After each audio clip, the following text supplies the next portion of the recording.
욥기 20장 1절에서 29절입니다. 키워드는 독을 삼키는 악인, 땅에서의 씨야, 살리는 혀입니다. 나아마 사람 소발이 대답하여 이르되 그러므로 내 초조한 마음이 나로 하여금 대답하게 하나니 이는 내 중심이 조급함이니라. 내가 나를 부끄럽게 하는 책망을 들었으므로 나의 슬기로운 마음이 나로 하여금 대답하게 하는구나. 내가 알지 못하느냐.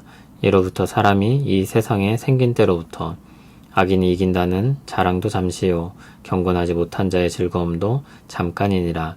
그 존귀함이 하늘에 닿고 그 머리가 구름에 미칠지라도 자기의 똥처럼 영원히 망할 것이라. 그를 본 자가 이르기를 그가 어디 있느냐 하리라. 그는 꿈같이 지나가니 다시 찾을 수 없을 것이요 밤에 보이는 환상처럼 사라지리라.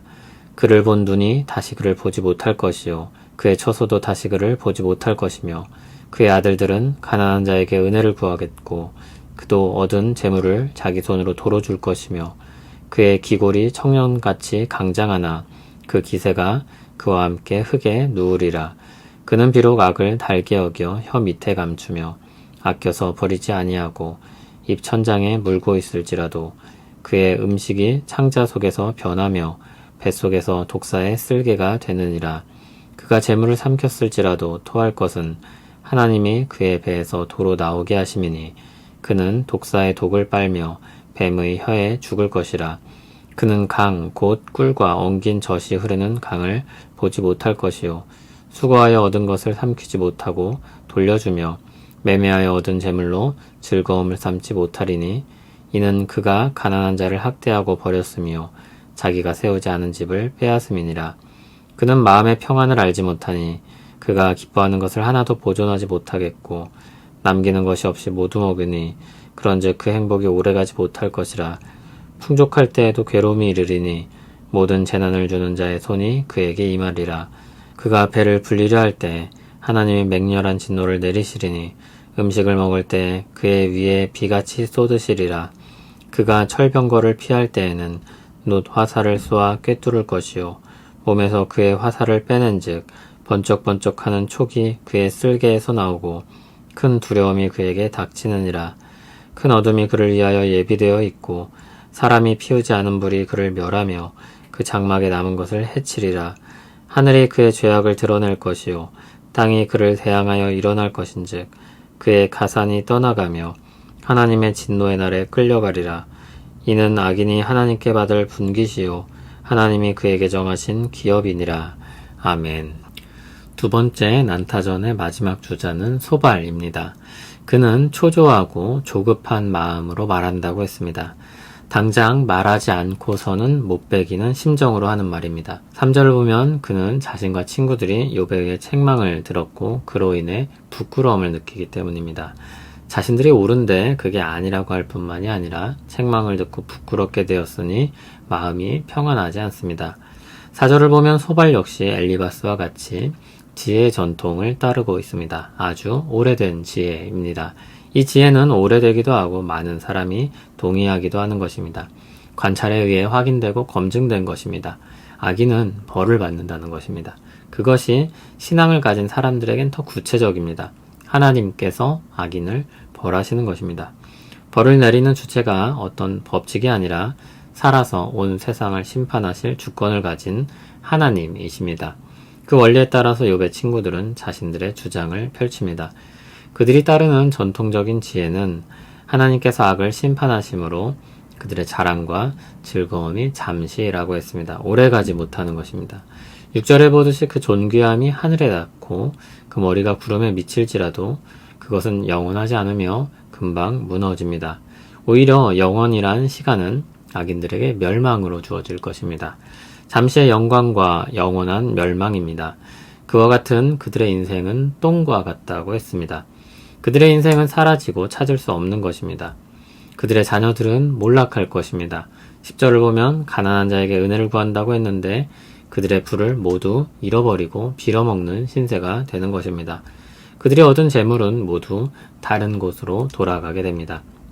기골이 청년같이 강장하여 꺾일 것 같지 않던 인생도 결국 흙에 눕게 되고 그들의 명성과 부와 모든 것도 그렇게 될 것입니다. 악인에 대한 묘사입니다. 그들은 어떤 사람들입니까? 12절을 보면 악을 달게 여겨 혀 밑에 감춘다고 했습니다. 달콤한 것을 물고 음미하며 아껴 먹습니다. 그러나 그 달콤함은 알고 보니 굉장히 해로운 것이었습니다. 14절을 보면 그의 단 음식이 창자 속에서 변해 뱃속에서 독사의 쓸개가 되었다고 했습니다. 쓰디쓴 독이었던 것입니다. 15절을 보면 그것이 무엇이든 어떤 재물이든 하나님은 그것을 토해내게 하신다고 했습니다. 그리고 16절에 보듯이 악인은 죽고 말 것입니다. 그의 악행은 19절에 그려지고 있습니다. 가난한 자를 학대하고 버렸고 자기가 세우지 않은 집을 부당하게 빼앗았습니다. 그래서 하나님의 손에 의해 벌을 받아 파멸에 이르게 되는 것입니다. 악인은 평안을 알지 못하는 어리석은 자이며 그가 기뻐하는 것을 하나도 보존하지 못할 사람입니다. 그의 어리석음이 21절에선 남김없이 모두 먹고 뒷일을 준비하지 않는 것으로 묘사됩니다. 겨울을 대비하지 않고 모든 것을 소진해버리는 것입니다. 풍족하게 먹고 마실 때는 좋았을 것입니다.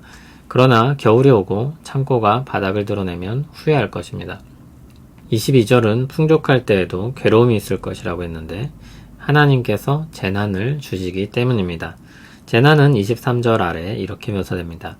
음식을 먹을 때 그 위로 비가 쏟아지는 것과 같습니다. 철병거를 피했는데 놋 화살이 쏘아 꿰뚫은 것과 같습니다. 몸에 박힌 화살촉을 빼내고 보니 그것이 독화살입니다. 재난이 소나기처럼 부어집니다. 26절에 보듯이 악인에겐 큰 어둠이 예비되어 있습니다. 하나님의 심판은 사람이 피우지 않은 맹렬한 불이며 모든 것을 태워버릴 것입니다. 27절에서 그러한 재난은 하늘이 그 죄악을 드러낸 것이라 했습니다. 29절에서 다시 말하길 악인에게 하나님께서 내리는 분깃들이라고 말했습니다. 독을 삼켜 재앙을 당하고 멸망을 향해 가는 그 악인이 욥이라는 것입니다. 소발은 이번에도 아주 분명한 진리의 조각에 대해 말합니다. 하나님께서 악을 벌하신다는 것입니다. 그 벌이 얼마나 맹렬하고 두려운지 모릅니다. 악인의 부와 명예와 건강과 즐거움은 하나님으로 말미암아 오래가지 않을 것입니다. 하나님께서 그들을 치실 것입니다. 그러나 소발의 말에는 어떤 문제가 있습니까? 의인이 일시적으로 당할 수 있는 고난에 대한 지식이 없습니다. 하나님의 시간에 대한 이해가 편협합니다. 하나님의 일하심의 넓이와 깊이에 대한 이해가 없습니다. 분명 하나님께서 악인에겐 벌을 주시고 의인에겐 복을 주십니다. 그러나 하나님의 시간과 일하심이 이 땅에서 전부 확인되지는 않습니다. 악인이 평생 행복하게 살다가 평안히 죽음을 맞이하기도 합니다. 의인이 평생 고통을 받다가 슬프게 죽음을 맞이하기도 합니다. 최후 심판과 하나님의 보응은 이 땅에서 다 드러나지 않을 수 있습니다. 그러므로 이 땅의 모습을 보고 하나님의 보응을 말한다는 것은 너무 섣부른 생각입니다. 성경에는 이 땅의 모습을 가지고 판단하기 어려운 예들을 많이 찾아볼 수 있습니다. 하나님은 사람의 약함을 통해 하나님의 강함을 드러내고 영광 받으시기도 합니다.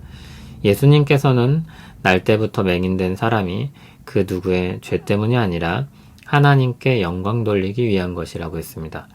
그리고 무엇보다 의로우신 예수 그리스도의 고난과 죽음은 이 땅에서 당한 일들을 가지고 단정 지을 수 없다는 것을 잘 보여줍니다.